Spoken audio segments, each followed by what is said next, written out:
Assalamualaikum warahmatullahi wabarakatuh. Topik kita seterusnya ialah pengawal aturan suhu badan. Walaupun suhu persekitaran sentiasa berubah, tetapi suhu badan manusia dapat dikekalkan pada julat yang normal, iaitu 37 hingga 39 darjah Celsius.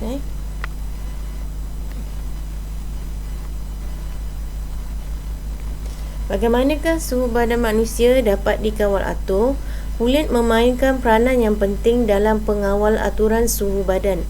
Melalui pengawal aturan, tindakan kehilangan haba dan penghasilan haba, suhu badan dapat dikekalkan pada suhu yang tetap.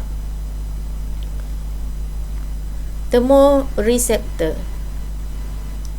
Reseptor sejuk dan reseptor haba pada kulit mengesan perubahan suhu persekitaran, manakala termoreseptor pada hypothalamus mengesan perubahan suhu dalam darah yang mengalir melaluinya.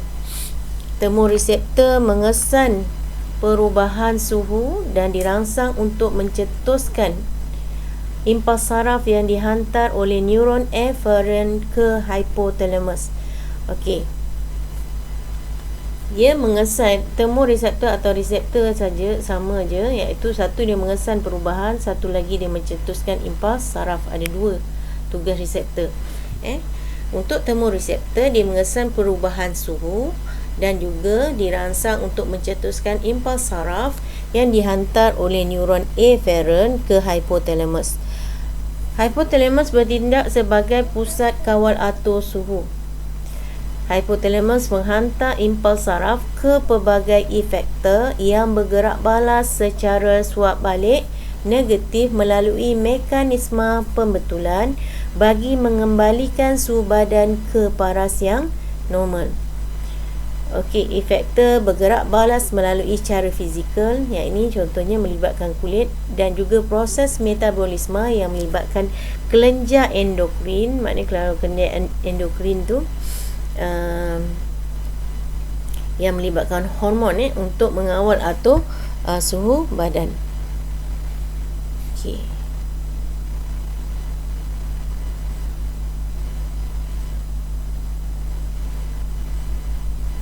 Okey, kita tengok kita punya struktur kulit.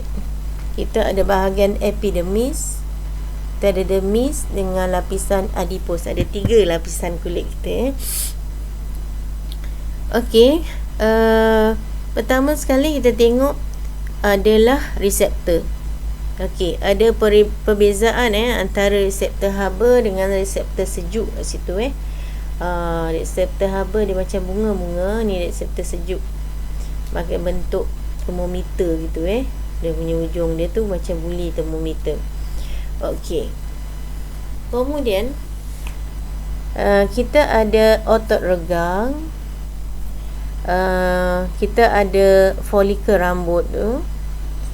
Okey, kemudian kita ada kat sini kata folikel rambut ni apabila mengecut dia akan menyebabkan folikel rambut akan berdiri.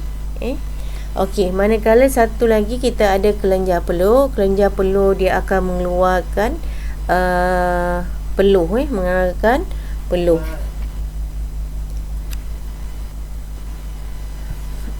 Kelenjar sebum pula merembeskan minyak sebum yang menjadikan kulit kalis air. Okey. Setelah kita kenal struktur kulit kita dan bahagian yang bertindak pentingnya kat situ, okey, kulit yang penting ialah liang peluh, kelenjar peluh, bulu roma dan juga ada bahagian reseptor dia. Okey. Sepatutnya kat situ ada bahagian capillary darah. Capillary darah. Okey, ni ada capillary darah. Okey, kemudian kita tengok bagaimanakah badan kita mengawal atur suhu badan melalui secara fizikal. Okey. Mengawal atur kehilangan haba melalui tindakan kelenjar peluh, tindakan capillary darah pada kulit dan juga tindakan otot regang rambut. Okey, melalui 3 cara. Kelenjar peluh, keluarkan peluh. Lepas tu tindakan capillary darah, sama ada nak besarkan atau nak kecilkan. Satu lagi ialah tindakan otot regang rambut. sama ada nak rebahkan bulu roma ataupun nak berdirikan bulu roma.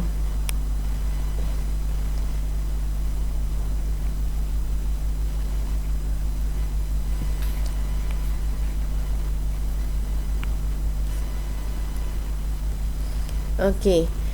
Dalam persekitaran yang panas kelenjar peluh dia akan dirangsang untuk mengeluarkan peluh. Bila kita panas mesti badan kita berpeluh. Dia akan banyak peluh dikeluarkan. Okey, apabila banyak peluh dikeluarkan, maka banyaklah peluh akan tersejat dan haba disingkirkan daripada badan. Okey, bila kita berpeluh, kita keluarkan peluh. Peluh tu adalah air kan? Air yang dalam bentuk cair. Okey, apabila dia tersejat, dia jadi air dalam bentuk gas. Bagaimana nak menukarkan jirim air daripada keadaan cecair kepada air kepada badan? Mestilah molekul-molekul air ini akan menyerap haba, akan menyerap tenaga haba, menyebabkan zarah-zarah atau molekul air bergerak dengan lebih pantas, lebih jauh antara satu sama lain. Okey, dari mana haba yang diperlukan tu? Haba yang diperlukan untuk menukarkan cecair dalam bentuk air dari bentuk cecair kepada air dalam bentuk gas adalah daripada haba yang disingkirkan daripada badan. Dia ambil daripada mana? Daripada badan kita. Maka sebab itulah kandungan haba dalam badan berkurangan. Itu kan kesan kita jika kita berpeluh. Bila kita berpeluh, peluh kita tersejat, kita menjadi sejuk kerana tenaga haba dari badan diperlukan untuk menyejatkan molekul air tersebut. Okey, itu kalau keadaan panas. Dalam persekitaran yang sejuk pula, dia terbalik. Maka kita tak nak haba kita hilang. Kelenjar peluh tidak dirangsang, kelenjar peluh tidak aktif, kelenjar peluh kurang peluh dikeluarkan dan kurang peluh tersejat, oleh itu kurang haba disingkirkan daripada badan. Okey, kemudian tindakan kapilari darah pada kulit. Okey. Pada waktu yang panas, otot pada arteriole efferent mengendur, menyebabkan pemvasodilatan. Pemvasodilatan maknanya kapilari darah ini mengembang. Dia punya saiz dia menjadi lebih besar. Bila dia saiz lebih besar dan dia dekat berhampiran dengan kulit. Okey, dan diameternya bertambah. Bila diameternya bertambah, lebih banyak darah mengalir melalui kapilari darah yang besar dan berada berhampiran dengan permukaan kulit. Dan haba yang berlebihan dalam badan disingkirkan melalui proses sinaran. Okey, ini kita dapat lihat dengan jelas selepas kita exercise atau kita buat melalui pendidikan jasmani. Sebab kita main, dapati bahawa muka kita nampak merah. Kenapa muka kita nampak merah? Sebab dengan badan-badan kita lah merah. Sebab kita nampak merah kerana apa? Kerana salur darah kita mengembang. Bila salur darah kita mengembang, maka banyaklah haba daripada badan tu berada di permukaan kulit. Sebab itu kita dapat nampak muka kita merah, sebab kapilari darah kita mengembang. Okey, keadaan yang berlaku sebaliknya apabila keadaan yang sejuk, persekitaran yang sejuk, arteriole efferent tadi akan mengecut. Pemvasocerutan berlaku, mencerut. Maknanya saiz diameter kapilari darah kita menjadi kecil.